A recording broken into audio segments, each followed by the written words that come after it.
Sko, þú ætlar að... Hætta, já, ég lærði þetta í útvarpinu einu sinni. Já. Það var þannig, ég er nú alltaf með opið útvarp. Já. Ég er ein. Og svo er það einu sinni að þau eru að tala saman. Ingibjörg Sólrún, hún var þá borgarstjóri í Reykjavík. Og Halldór Blöndal var þá samgönguráðherra. Já. Og þau eru við Elliðaárnar. Og hún er að tala það vanti brú á hérna ána þarna. Og þá segir Halldór, hætt að gráta góða frú, gættu að ráðum mínum, nei, hætt að gráta góða frú, gættu að mínum ráðum, ég skal gefa þér gullin brú á Grafarvogin bráðum. Og ég náði þessu. Já. Heyra þetta í útvarpinu einu sinni. Það er vel að sér vikið. Ég var ekki búin að fá heila blæðingu þá. Nei. En hérna, þetta rifjaðist upp fyrir mér í sumar, ég fór suður, strákur sem Rebekka, hann fór með mig og ég segi, hvað heitir þessi gata? Mér fannst vegurinn sem ég keyrði eftir, ef við fórum eftir, vera svo nýr en húsin gömul. Það var þetta sem mér fannst ekki samræmi. Þess vegna sagði ég, hvað heitir þessi gata? Grafarvogur, sagði hann. Gatan heitir það. Já. En hún var náttúrulega miklu yngri heldur en húsin sem stóðu þarna. Það hefði verið búið til ný gata þarna. Já, nú er það stórt hverfi. Hvað heldur þau? Stærri en Akureyri? Já. Mér fannst gatan svo falleg og komið hérna frá svona niður. Já. Þá sé ég, hvað heitir þessi gata? Mér finnst ég einhvern veginn ekki hafa farið hana áður. Þá datt mér hvernig er nú vísan sem ég man eftir. Hann sagði Halldór Blöndal, hugsaði geta sagt svona bara við konuna. Hann er orðheppinn hann Halldór. Hann er mjög góð. Er skáld í sér. Hann er mogginn.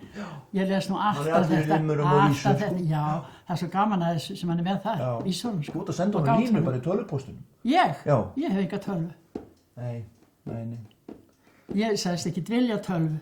Því að hérna, ég vísu fékk ég gamla tölvun sin, þú hefur notað hann í gamla daga. Því fyrst var hún í gagnfræðaskólanum. Já.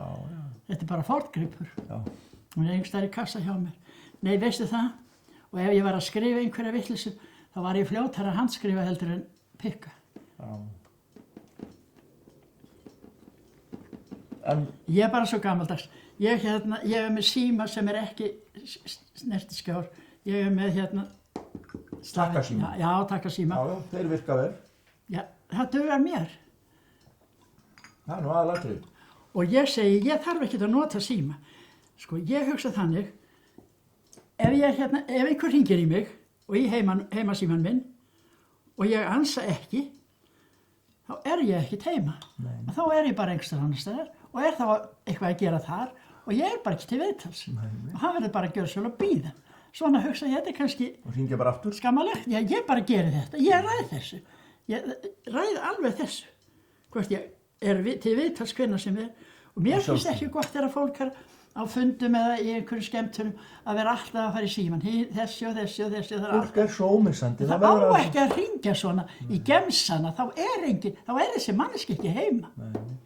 Nema að sé alveg bráðnauðsynlegt. En þetta er bara gamli tíminn, þetta er ég og ég er gamli tíminn. Þú manst eftir sveitasímanum? Það var nú bara eiginlega forvitni þá. Já, var ekki samt gaman að hlusta stundum? Jú, þetta verið ómerkilegt að mann að gera þetta. En gerði þetta bara ekki allir? Var svona ákveðu fjör í þessu? Jú. Svona krydd í tilveruna? Hvað hefðu við? Segir það? Nei. En þú ætlar að segja mig frá sveitabæjunum í Ólafsfirði, svona það sem þú manst alveg frá því þú var stelpa. Já, menn þau nöfn. Ef við göngum á röðina, hvar viltu byrja? Hvorum megin fjarðar viltu byrja? Við byrjum að Brynjars og förum hringinn. Já, gerum það. Já, nú stefnilegt.